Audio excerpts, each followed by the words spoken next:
नमस्कार आप सभी को स्वागत है हमारे चैनल जीत की पाठशाला पर। आज हम देखेंगे anti British rising and peasant revolts in Assam से जितने भी प्रोबेबल क्वेश्चन जो कि हाफ ईयरली एग्ज़ाम में आ सकते हैं। आपका हाफ ईयरली एग्ज़ाम जो है बहुत सामने है, तो इस चैप्टर को ख़त्म करना पॉसिबल नहीं हो पा रहा है, इसलिए जितना भी बन पाए इस चैप्टर से मैं प्रोबेबल क्वेश्चन जो है सारे देने की कोशिश करूँगा। तो चलिए बिना किसी देरी के इस वीडियो को शुरू करते हैं।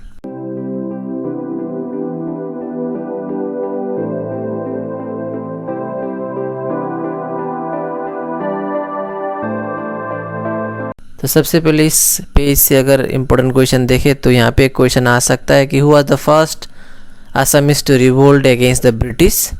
तो आंसर होगा गोमधर कुंवर। यहाँ पे प्योरली फुकन का भी नाम दिया है, लेकिन ऐसे एग्ज़ाम में गोमधर कुंवर ही ऑप्शन में आता है, तो आप लोग गोमधर कुंवर को टिक कीजिएगा। तो चलिए नेक्स्ट पेज पे देखते हैं। इस पेज से अगर हम लोग बात करते हैं तो आपको जानना ज़रूरी है कि केया कौन थे।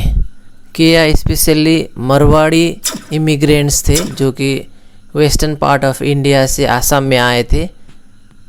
स्पेशली उन लोग का जो काम था आसाम में आके जो पैसा था उसको लोन में देना, वो भी हाई रेट ऑफ इंटरेस्ट लेके आसाम के लोगों को वे लोग लोन दिया करते थे। So chaos were the immigrants Marwari Mahajans who came to Assam to offer loans to the people of Assam. ठीक है, आगे बढ़ते हैं। इस येलो बॉक्स से एक क्वेश्चन आपको याद रखने की ज़रूरत है कि मोफत मिल्स कौन थे। मोफत मिल्स कलकत्ता हाई कोर्ट के चीफ जस्टिस थे जो कि 1853 में आसाम आए थे। और जब वो 1853 में आसाम में आए थे तब आनंदराम ढेकियल फुकन ने आसाम के लोगों का जो प्रॉब्लम था उसको लेटर्स के ज़रिए या फिर एप्लीकेशन के ज़रिए मोफत मिल्स को लिख के सबमिट किया था। तो यहाँ पे आपको बेसिकली याद रखने का ज़रूरत है कि हु वाज मोफत मिल्स। आंसर लिखिएगा, मोफत mills was the chief justice of Calcutta high court. अगला पेज पे देखते हैं। इस पेज से लास्ट पैराग्राफ जो है इसमें याद रखने वाला एक क्वेश्चन है जो कि in which year British stopped slavery in Assam. तो आंसर होगा 1843। एक मार्क का क्वेश्चन। चलिए अगले पेज की ओर बढ़ते हैं। इस पेज से इतना इम्पोर्टेंट क्वेश्चन पहला पार्ट पे दिखाई नहीं दे रहा है, तो इस पार्ट से 3.1 से अगर इम्पोर्टेंट क्वेश्चन का बात करें तो सबसे पहले आपको याद रखना होगा कि सब्सिडियरी अलायंस जो पॉलिसी था वो किसका था, लॉर्ड वेलेस्ली, जबकि डॉक्ट्रिन ऑफ लैप्स था लॉर्ड डेलहाउसी का।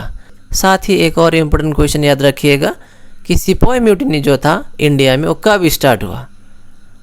तो यहाँ पे लिखा गया है कि सिपाही म्यूटिनी जो था 10 मई 1857 को मेरठ से स्टार्ट हुआ था। याद रखिएगा 10 मई 1857 और जगह था मेरठ। चलिए आगे बढ़ते हैं। जो फर्स्ट पार्ट है इसमें इतना इम्पोर्टेंट क्वेश्चन नहीं है, तो सेकंड पार्ट में देखते हैं रिवोल्ट ऑफ मनीराम दीवान। हाँ, मनीराम दीवान से एक अच्छा क्वेश्चन बन सकता है। आप मनीराम दीवान का जो रोल दिया गया या फिर उनका जो लाइफ हिस्ट्री इस पे दिया गया है उसको पढ़िएगा, आप एक 5 मार्क का क्वेश्चन बन सकती है यहाँ पे। चलिए अगला पेज की ओर बढ़ते हैं। तो यहाँ पे एक क्वेश्चन बन के आ सकती है कि रिवोल्ट ऑफ 1857 जो है आसाम में फेल क्यों हुआ। ये क्वेश्चन एक अच्छा से पढ़िएगा। इसका जो आंसर है ऑलरेडी दिया गया है, आप प्लेलिस्ट में जाके जो हिस्ट्री पार्ट है क्लास 10 का उसमें चैप्टर 3 ढूंढिएगा, उसमें 5 मार्क का क्वेश्चन एक अच्छा से लिखा हुआ है, वो पढ़ेंगे तो आपको ज़रूर मार्क मिलेगी। इसको ज़्यादा डिस्कस नहीं करेंगे, लेकिन ये जो क्वेश्चन है why revolt of 1857 failed in Assam, ये बहुत इम्पोर्टेंट है, तो इसको बिना मिस किए हुए अच्छा से पढ़िएगा। तो और ये जो क्वेश्चन है कि मनीराम दीवान और पियली बरुआ को कब फांसी की सज़ा दी गई, तो वो था डेट 26 फरवरी 1858 को मनीराम दीवान और पियली बरुआ को फांसी दिया गया। डेट था 26 फरवरी 1858। एक क्वेश्चन आ सकता है, ऐसे क्वेश्चन आता है कि मनीराम दीवान के साथ किसको फांसी दी गई थी 26 फरवरी 1858 को। तो आंसर होगा पियली बरुआ।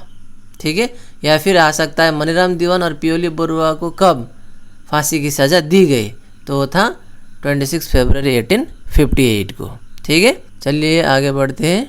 हाँ, ये जो पार्ट है Maniram Dewan's personality and life history जो मैं बोल रहा था, इसको अच्छा से पढ़िएगा, क्योंकि यहाँ से एक क्वेश्चन, अच्छा वाला क्वेश्चन आपको मिल सकता है, जो कि कॉमन क्वेश्चन है। इसमें सिर्फ मनीराम दीवान कौन थे और उनका जो हिस्ट्री था, लाइफ हिस्ट्री कैसा था, उसको दिया गया है। इसको पढ़ेंगे तो आपको, ऐसे तो ये पढ़ेंगे तो 5 मार्क मिल सकती है, लेकिन अगर आप थोड़ा भी पढ़ के जाते हैं तो 2 से लेकर 3 मार्क तो मिलना निश्चित है। चलिए आगे बढ़ते हैं। तो ये causes of failure of revolt of 1857 मैंने पहले भी कहा, तो इससे आप अच्छा से पढ़िएगा। 5 मार्क का क्वेश्चन, 90% चांसेस ये क्वेश्चन आएगी। तो चलिए आगे बढ़ते हैं। यहाँ पे सारा दिया गया है, यहाँ से भी लिख सकते हैं, नहीं तो जो मैंने बोला वहाँ से भी लिख सकते हैं, प्लेलिस्ट में जाके भी। तो इम्पोर्टेंस ऑफ रिवोल्ट ऑफ 1857 एक क्वेश्चन है जो कि 3 मार्क के लिए आ सकता है, आप पढ़िएगा। तो अगला देखते हैं। तो 3.2 rise of peasants revolt in Assam से आपको पढ़ना होगा ये वाला लाइन कि between 1854 and 1870 there was 100% rise in taxes, stamp duties in 1858, income tax, license tax for using forest product like wood, bamboo etcetera, and grazing tax for grazing cattle in the fields and meadows in 1860 were introduced. यानी कि stamp duties 1858 में, income tax, license tax, grazing tax, ये सारा आपका introduce किया गया है 1860 में। अब आएगा राइस मेल से। चलिए देखते कुछ अगर इम्पोर्टेंट क्वेश्चन होंगे इससे तो बनाने की कोशिश करेंगे। हाँ, इस पार्ट से फुलागुरी धावा। फुलागुरी धावा एक बहुत ही इम्पोर्टेंट टॉपिक है। इसका अगर आपने वीडियो नहीं देखा, इसका वीडियो मैंने बहुत पहले से बना के रखा हुआ है, प्लेलिस्ट में जाइए, क्लास 10 का जो सोशल साइंस है उसमें देखिए बनाया गया है, नहीं तो क्लास 8 का जो प्लेलिस्ट में, वहाँ से भी आप फुलागुरी धावा को आराम से सुन सकते हैं। अगर आपको नहीं मिला तो कमेंट बॉक्स में कमेंट कीजिए, मैं उसका आपको लिंक दे दूंगा। तो Phulaguri Dhawa is very common and it's not so tough that you can not remember. If you read this once easily you can carry 3 to 4 marks in your exam, and this is so important that it will also come in the final exam. Okay, so let's move ahead. सारा फुलागुरी धावा के अंदर आ जाता है। तो importance of फुलागुरी धावा in history इतना important नहीं है। चलिए आगे बढ़ते हैं। Peasants revolt of lower Assam, इसमें बहुत सारे रिवोल्ट्स होंगे लोअर आसाम के। देखते हैं कौन कौन सा इम्पोर्टेंट है या फिर कौन सा आपको पढ़ने जरूरी है, उसी को हम लोग देखेंगे यहाँ पे। Peasants revolt of lower Assam से आप पढ़िएगा रिवोल्ट ऑफ पथुरागढ़। अगर इसको पढ़ने के बाद आपके पास टाइम बचता है तो peasants revolt of Rangia and लछिमा को पढ़िएगा, लेकिन सबसे पहले उधर फुलागुरी, उसके बाद आके आप इसको पथुरागढ़ को कंप्लीट कीजिएगा। मैक्सिमम चांसेस है पथुरागढ़ और फुलागुरी धावा। आगे बढ़ते हैं। और रिवोल्ट इन मणिपुर, तिकेंद्रजीत का बारे में थोड़ा पढ़िएगा, और ये रिवोल्ट इन मणिपुर, इसको अच्छा से पढ़िएगा। अब देखते हैं कुछ एक्सरसाइज से इम्पोर्टेंट क्वेश्चन जो कि कॉमन है। जैसे कि यहाँ से आप पढ़िएगा नंबर 1, उसके बाद नंबर 2, देन 3, देन 4, उसके बाद 6, उसके बाद 7, then you can come to the question number 9। Mention 2 causes of the failure of the revolt of 1857 in Assam. तो इसमें कॉजेज भी दिया है, फेल्यूर भी दिया है। आपको बताना है कि फेल क्यों हुआ, फेल होने का कारण, आसाम में रिवोल्ट ऑफ 1857 जो था वो सक्सेस क्यों नहीं हुआ, उसका रीजन बताना है इस क्वेश्चन में। ठीक है, तो 5 तैयारी कीजिए, प्लेलिस्ट में मिल जाएगा, या फिर ऊपर आई बटन में क्लिक कीजिए, उसमें आपको मिल जाएगा। और उसके बाद ये जो इनविचर स्टैम्प टैक्स, ये तो कॉमन क्वेश्चन है जो मैंने अभी दिखाया आपको। उसके बाद हुआ सिंगर, उसके बाद फुलागुरी धावा, then question number 17 peasants revolt of Pathuragarh take place, ये देखिएगा। उसके बाद जयंतिया रिवोल्ट जो मणिपुर का मैंने तिकेंद्रजीत वाला कहा था आपको, वो लिखिएगा।